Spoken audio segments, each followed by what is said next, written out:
EU citizens think that the institutions have corruption, and 52% don't think that they help in reducing corruption in Europe. So clearly there's a trust issue at play. The institutions need to plug integrity gaps and corruption risks to demonstrate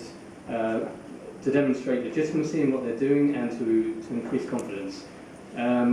This view that there is corruption in institutions is in fact a majority view in all but 6 member states in the EU, and it's as high as 84% in Sweden. So clearly the institutions need to take action on some of these issues. While we've seen, I think you've heard this morning about the transparency register, so we clearly know that there are lots of good progress being made at the EU level, and key steps in the legislative process are becoming more and more transparent. But we still find that there are certain areas, particularly informal negotiations between legislative branches of the EU, that are shrouded in secrecy, and only a handful of people are involved in these. So they're particularly vulnerable to being influenced by vested interests or being susceptible to corruption. Recent high-profile scandals have done nothing to help the reputational risk that the EU runs. For example, I think we had a reference to the lobbying scandal, the Cash for Members scandal that took place in 2011, where 6 MEPs were alleged to have accepted cash to submit amendments in a sting by UK journalists. In 2012, a sitting EU commissioner was dragged into an alleged bribery scandal involving the tobacco lobby. So we can clearly see that there are some vulnerabilities, and we also see that the particular proximity between lobbyists and vested interests and decision makers in the EU makes this a particular risk in what we call the Brussels bubble. And this is against the background that 8 out of 10 Europeans think that there are too close links between business and politics, and this leads to corruption. But it's important to stress, and we at Transparency International do see that lobbying is a necessary part of the democratic process.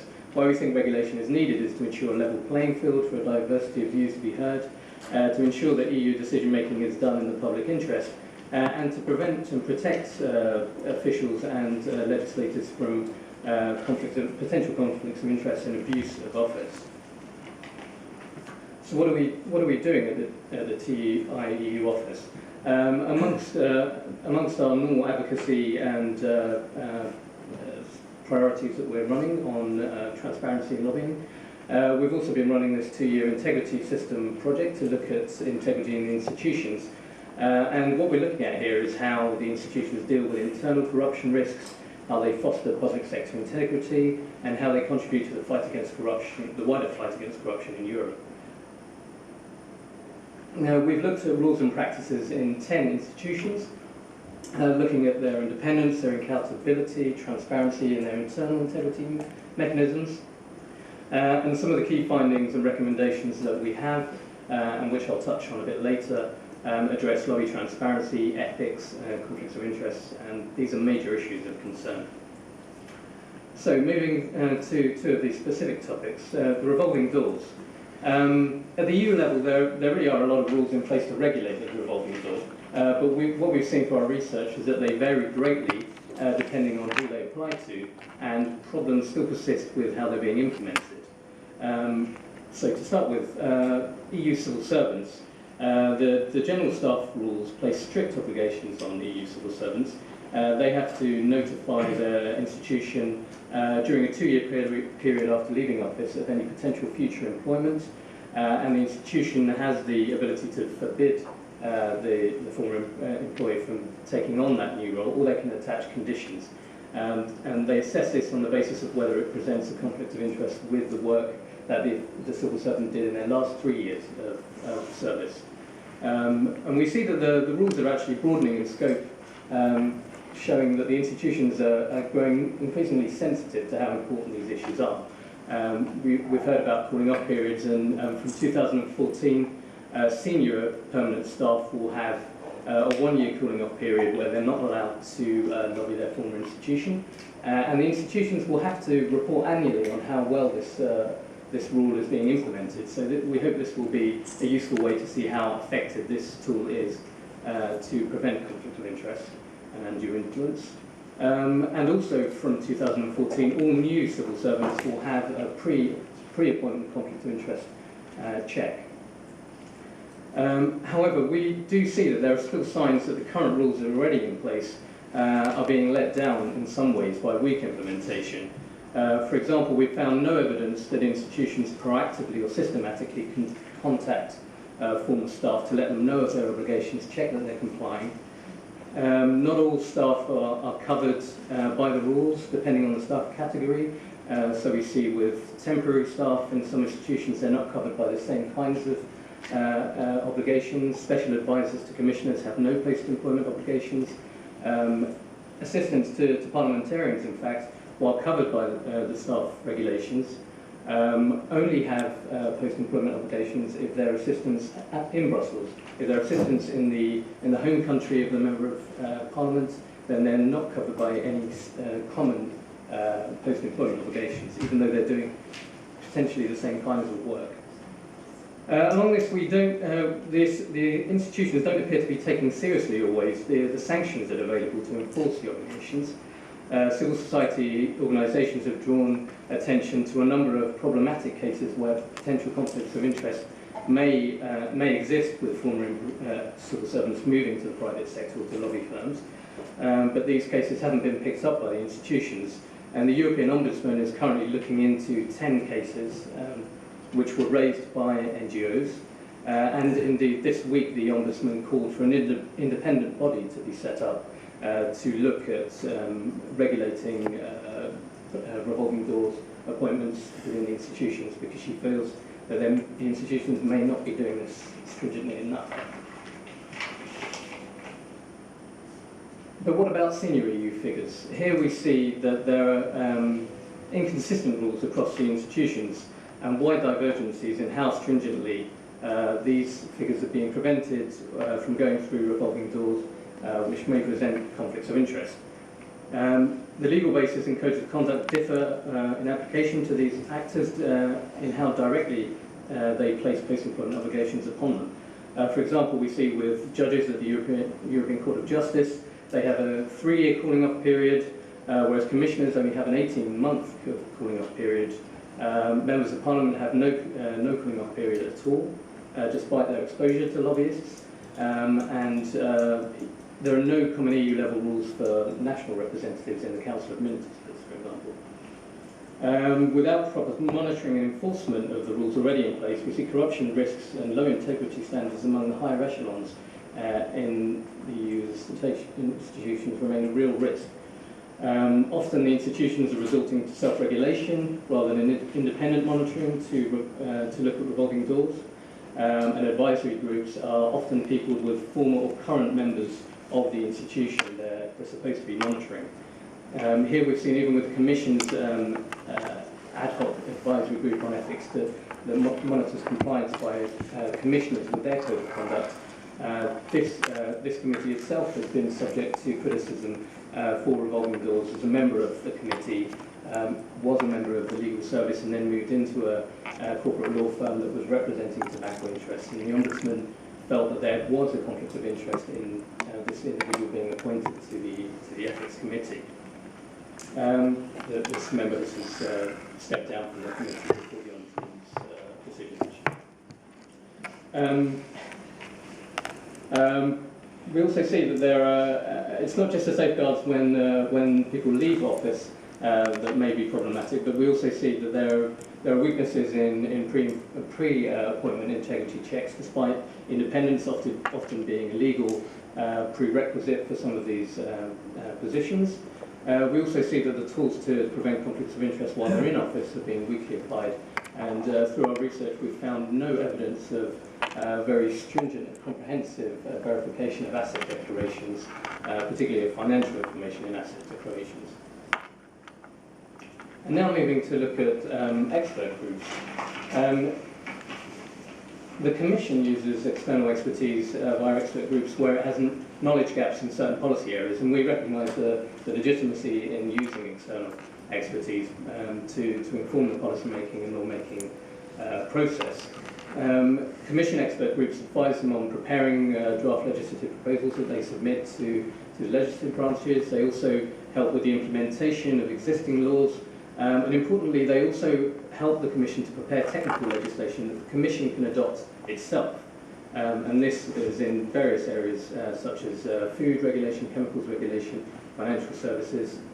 And they include individual members that can sit in their own capacity, or they can sit in the capacity of representing special interests or stakeholders.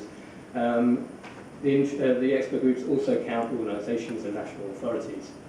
So clearly they have a high influence on EU lawmaking, but they have been heavily criticised for unbalanced composition and a lack of transparency. In 2011 and 2012, the European Parliament actually froze the budget funds available for these expert groups to force some reform in the rules and increase the transparency. In 2012, they did release the funds with 4 conditions for reform. This was that there should be no corporate dominance in these groups, that no lobbyists should sit in these groups in an independent capacity, that there should be open calls for participation in these groups, so vacancies notices should be advertised widely and with a sufficient amount of time for different groups to apply. And there should be full transparency, so this means the agendas, the minutes, the contributions that are submitted by participants. And there has been a lot of reform, as Ulrike mentioned. There is a website available, and we've seen a huge amount of improvement. But still, at the end of 2013, corporate interests through research by a civil society group were found to represent up to 80% of the non-governmental members in some of the groups, for example, in areas looking at taxation regulation. And corporate identities were still being hidden by mislabeling. By this, we mean that corporate sector organisations were being labelled as associations, which also count NGOs or academic organisations. And we still see that the regulation of conflict of interest of individual members and of members of all the members of the groups is still deficient, as they don't need to complete any asset or interest declarations. So some of the additional issues that we've looked at in our research on lobby transparency that touch on some of these issues is that we found that there are no common EU-level integrity rules covering member state representatives. So a particular concern here are members of the Council of Ministers, who are a key target for lobbyists. As we've heard from Mr. Isaacson, lobbyists don't see any difference between members of the Council and parliamentarians, and yet there are no rules in place in terms of how they should prevent unethical lobbying practices, at least common rules. You've heard about the transparency register this morning, but yes, as you've heard, it's still not a mandatory register. We also see that no EU lawmakers or policymakers have to record or disclose their contact with lobbyists or any input they receive for the legislative process. And we still see that key parts of the lawmaking process are still not transparent. So what are some of the recommendations that we've looked at we're looking at through our work? Here we think that conflict of interest regimes for MEPs and senior figures need to be improved and even introduced in some areas in line with OECD guidelines. These should include strict and consistent rules on revolving door restrictions and contact with lobbyists. We also think that there should be improved selection procedures for some of the key institutional figures, which should include pre-appointment integrity checks. We also think there should be better management of the tools in place to prevent conflicts of interest, including independent verification of asset declarations. And we think this could be done, for example, by existing parts of the system, such as the European Anti-Fraud Office or the European Court of Auditors, for example. We also think that there should be independent ethics bodies introduced at each institution with genuine powers, particularly to look at post-employment obligations and compliance with these rules.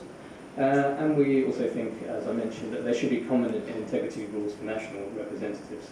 We understand there are legal obstacles in this area, but we want to look more at how this can be practically done.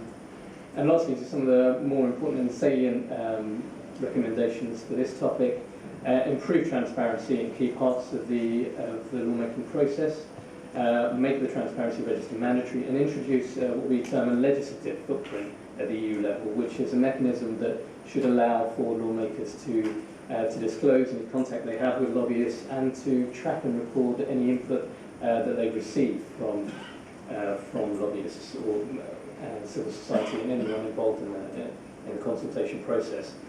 This will actually be something that we look at in an ongoing process, an ongoing project that Transparency International more widely is doing on lobbying. And we already see that in some areas of the EU lawmaking process that this is being done, such as in tobacco, in the recent tobacco directive, through WHO rules, a legislative footprint mechanism can work at the EU level, so we see a positive starting point there. Okay, I realise that was a bit long, so technical, but I'll stop there. Thanks.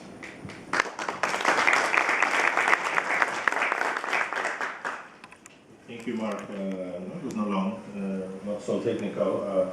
I think we find it very interesting. We see definitely